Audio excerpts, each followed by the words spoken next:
शायर मेरे ख्याल में वो इंसान होता है जो अपने दफ्तर में अपने 10 लोगों के अंदर बैठे हुए भी वहशत का शिकार हो सके। कहते हैं कि आपकी शादी के बाद ये सिलसिला स्टार्ट हुआ, मुशायरों का भी और बाकायदा तो जिसको भाभी पोस्टिंग। की प्रॉपर परमिशन ली थी। वैसे सोचा था मोहब्बत नहीं करनी मैंने, इसलिए कि कभी पूछ ही लेता है कोई। पहला मुशायरा कहाँ पे पड़ा था? फिर वो 2003-4 के बाद मैंने अगले 10-12 साल कोई मुशायरा नहीं पढ़ा। मेरा हाथ पकड़ ले पागल, जंगल है जितना भी रोशन हो, जंगल जंगल है। शायरी करते हैं तो मुख्तलिफ मिजाज की तर्जुमानी करते हैं, मुख्तलिफ एहसासात को जो है वो बंद कर रहे होते हैं अल्फाजों में। तो जब आप शायरी करते हैं, मुशायरे में जाते हैं और आपको ऑडियंस मिलती है, इस तरह के शेर कह रहे होते हैं कि जैसे कोई दुख हो या खुशी के लम्हात हों, तो बेगम वापस आके पूछती हैं हाँ खैर खैरियत के, खैर थी कि आज कुछ ज़्यादा ही दुखी लग रहे थे, कुछ ज़्यादा ही खुश लग रहे थे, इस तरह। नहीं मैं इस हिसाब से काफ़ी खुशकिस्मत हूँ कि काफ़ी अंडरस्टैंडिंग लाइफ पार्टनर खुदा ने मुझे दिया है। और आप ये सोचकर हैरान होंगे ये सुनकर कि मैंने शादी के बाद मुशायरे में जाना शुरू किया। अमूमन ये होता है कि आप पहले से पढ़ते आ रहे हैं, फिर किसी फेज़ पे आपकी शादी हो और आप फिर थोड़ा सा मुश्किल होती है। तो वो पहले से चीज़ें सारी हम कह लें इकट्ठे ही हमने मुशायरे वगैरह जो ज़िंदगी थी ना, उसमें इकट्ठे ही हमने ग्रो इन किया। इकट्ठे देखा है, इकट्ठे देखा है। मैं पहले जाना शुरू हुआ 2-2 3 दिन के लिए जा रहा हूँ, फिर हफ्ता के लिए जा रहा हूँ, फिर बैरून मुल्क गया 15-15 20-20 दिन के लिए, हम महीना के लिए। पहला शेर कब लिखा था? पहला शेर मेरे ख्याल में बाकायदा तो मैंने 2014 में बता चुका बार बार कि नहीं, लोग ये कहते हैं कि 7 साल की उम्र में, 8 साल की उम्र में, यानी बंदा नहीं, जब मुझे ना एज नहीं याद, लेकिन मैंने शायद लेट स्कूल 9th-10th में 8th-9th-10th में किसी में शायद कुछ अशार वैसे लिखे नहीं थे। मुकम्मल समझ बूझ की उम्र में आपने शेर लिखना शुरू किया।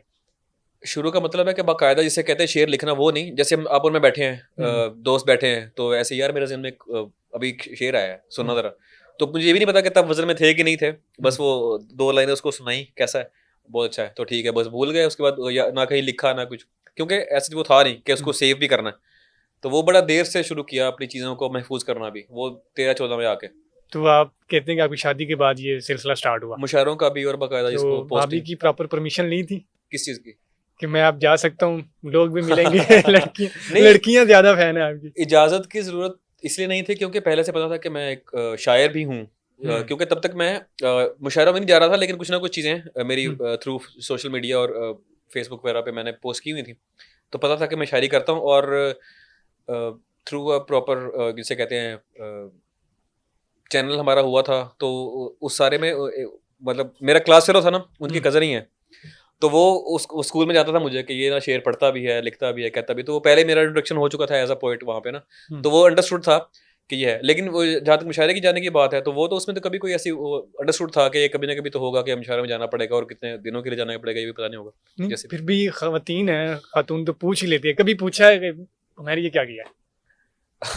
अब ये पूछ ही लेता है ना, मुझे अपना शेर याद आया कि जी, वैसे सोचा था, आता वैसे सोचा था मोहब्बत नहीं करनी मैंने, वैसे सोचा था मोहब्बत नहीं करनी मैंने, इसलिए कि कभी पूछ ही लेता है कोई, और जानता हूँ कि तुझे साथ तो रखते हैं कई, जानता हूँ कि तुझे साथ तो रखते हैं कई, पूछना था कि तेरा ध्यान भी रखता है कोई। वाह वाह। तो वही बात के जैसे आपने वो कहा ना, मुझे आपके वो बात से अचानक शेर, तो ऐसे ही ख्यालात भी होते हैं कि आ जाते हैं। तो वो आपकी इस बात का जवाब ये है कि नहीं, ऐसा कभी कोई हुआ नहीं कि कोई इस मामले में खुदा का शुक्र है, कभी कोई वो नहीं हुआ कि जी कोई हमारे मिसअंडरस्टैंडिंग हुई हो, इस बात पे कोई झगड़ा हुआ हो, कोई नाराजगी नहीं, कभी नहीं नाराजगी कोई।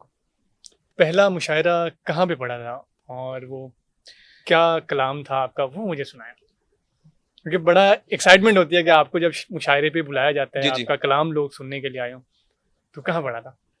अच्छा, मैंने अपनी ज़िंदगी का सबसे पहला मुशायरा पढ़ा था यूईटी में 2004। वो ऐसे था कि मेरे कुछ दोस्त थे जो लिटरेरी सोसाइटी के मेंबर्स थे। मैं तब भी लिखता कहता था, लेकिन वही बात कि कभी वो ना उसको महफूज किया था, ना कभी उसको पोस्ट किया, शेयर किया था, सिर्फ कह के दोस्तों में सुना के भूल गए। तो दोस्त थे, उन्होंने मुझे कहा कि एक मुकाबला होने वाला है, उसमें अपनी कोई नज़म या कोई वो गज़ल भेजो। मैं उस वक्त गज़ल तो नहीं, लेकिन एक नज़म था, मुझे उसका नाम भी याद है, धनक। मैंने उस पर कोई लिखे थे 7-8 मिसरों की एक वो लाइन्स की नज़म थी। तो वो जब मैंने उसको लिख के उनको दिया, तो वो ज्यूरी जो थी उसने मुझे 2nd पोजीशन दे दी, पता नहीं क्यों। हालांकि मैं तो ऐसा कोई वो उससे पहले मेरा कोई इतना वो एक्सपोजर भी नहीं था। जब सेकंड पोजीशन आ गई उन्होंने मुझे बताया कि ये 3 पोजीशन वाले लड़के होंगे ना, ये पढ़ेंगे आपका जो हमारा एनुअल मुशायरा यूटी का बड़ा एक होता है, उसमें सारे पाकिस्तान से शायर आते हैं, इवन बैरून मुल्क से भी आते हैं। तो वो 2004 का मुशायरा था जिसमें मुनीर नियाज़ी साहब थे, जिसमें नौशी वाह। गिलानी थी, अमजद साहब थे, इवन अनवर मसूद साहब थे, बड़े बड़े कादिरुल ताबिर कलाम साहब शायर थे, थे। बड़े-बड़े शायर थे मतलब उसमें। और मैंने वो मुझे पता है कि मैं उस वक़्त किस एक ट्रॉमा से गुज़रा था, ट्रॉमा इन द सेंस के इतने बड़े नाम और उनके सामने आप पहला मुशायरा पढ़ रहे हैं और आप को पता है कि आपका पहला मुशायरा है। हम्म। तो मुझे शुक्र है कि उस दौर में वीडियोज़ नहीं बनती थी। वो मैंने जैसे पढ़ा था वो जैसे बिल्कुल कागज़ सामने रख के बगैर नज़रें उठाए मैंने बस वो मज़मून की तरह फ़ौरन पढ़ के मैं उठ के आके निकल आपको जाऊँ नहीं यहाँ पता से। कोई सुन रहा है या नहीं सुन रहा, आप पढ़ी जा हाँ, रहे हैं। क्योंकि पहला बिल्कुल एक्सपीरियंस था ना, आपको नहीं पता था कि कहाँ वो ठहराव होता है, कोई पढ़ने का कोई तरीका भी होता है। बस वो था कि मैंने अपनी नज़्म पढ़नी है, वो भी बड़े उनके इसरार पर। मैंने कहा था कि कोई और पढ़ दे मेरी नज़्म, मैं नहीं जाऊँगा। उन्होंने कहा भाई तुम्हारी ही है तो तुम भी पढ़ोगे, तो चले जाओ, इतने बड़े-बड़े नाम हैं, उनके सामने ज़रा तुम्हारा तारुफ हो जाएगा।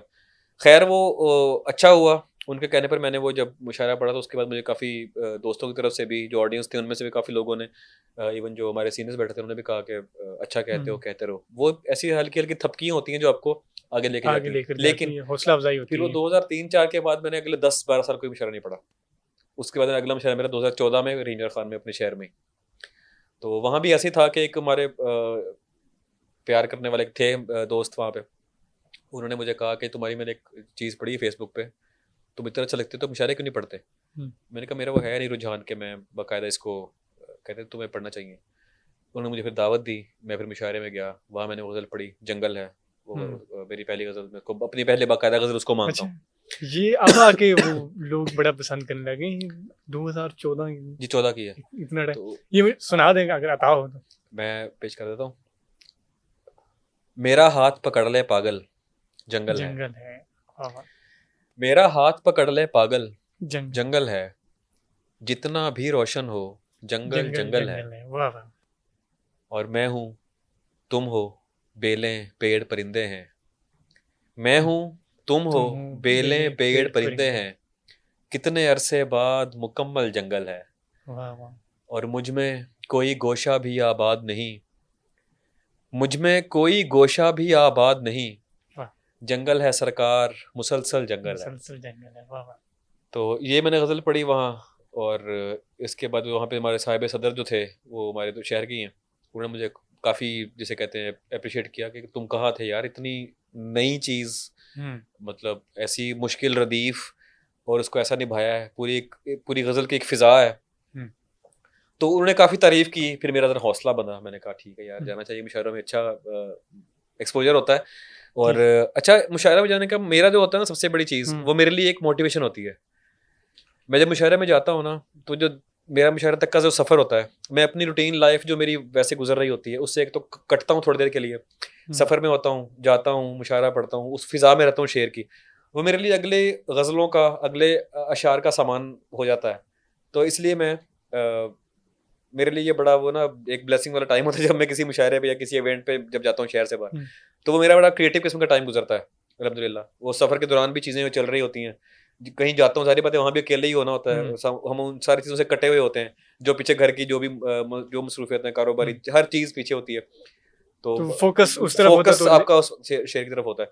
मैं इसीलिए बाज़ औक़ात होता है कि अगर कुछ दिन गुजर जाएं कि होता है कि आपको बहुत सारी दावतें आ रही होती हैं, बिल्कुल ऐसे आप कह रहे थे कि नहीं अभी मसरूफ़ हूँ, तो फिर ऐसा होता है कि बाज़ औक़ात आप कहीं नहीं भी जाना चाह रहे थे, अब सिर्फ इसलिए कि मैं इस रूटीन से हट के दोबारा थोड़ा सा टाइम जो है वो फ्री वाला वैसे तो इंसान हर वक्त जो शायर होता है वो जुड़ा रहता है, लेकिन उस फिजा में कि आपको एक थोड़ा सा जिसे कहते हैं ना शायर होता है आवारागर्दी है अंदर से, तो वो आवारागर्दी वाला जो है ना, ये भी बड़ी मिथ है कि शायर जो होता है वो फारिगुल वक्त होता है। नहीं फारिगुल वक्त तो नहीं होता, ये तो मैं इससे इख्तिलाफ करता हूँ। कोई और काम नहीं है इनको, बस ये सारा दिन शेर ही लिखते रहते हैं। शायर मेरे ख्याल में वो इंसान होता है जो अपने दफ्तर में अपने 10 लोगों के अंदर बैठे हुए भी वहशत का शिकार हो सके, तन्हाई का शिकार हो सके, उसको शायर, वो शायर बन सकता है।